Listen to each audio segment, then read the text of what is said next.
क्या हर शख्स अपनी मर्जी से दीन की तशरीह कर सकता है, जबकि नीयत ये हो कि अपनी बेअमली के लिए जवाज ढूंढा जा सके?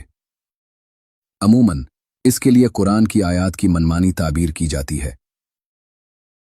फिर इसके लिए बाकायदा कहीं ना कहीं से किसी आलिम का फतवा ढूंढा जाता है ताकि अपनी बेअमली को जवाज मिल सके, या उसे इंटरप्रिटेशन का फर्क कह दिया जाता है।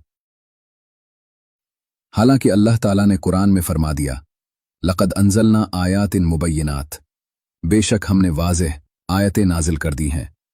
कुरान को समझने के लिए हमारे पास रसूलुल्लाह सल्लल्लाहु अलैहि वसल्लम की सीरत मौजूद है, जो खुद चलता फिरता कुरान थे। फिर सहाबा किराम ने इसी दीन को सही सूरत में उम्मत तक पहुंचा दिया। सहाबा किराम में बाज़ फ़क़ी मामलात में इख्तिलाफ था, लेकिन बुनियादी अहकाम और तर्ज़ ज़िंदगी में नहीं। दीन को अपनी ख्वाहिश के मुताबिक न ढालें, बल्कि अपनी ज़िंदगी को कुरान, सुन्नत और सहाबा किराम के फ़हम के मुताबिक ढालें।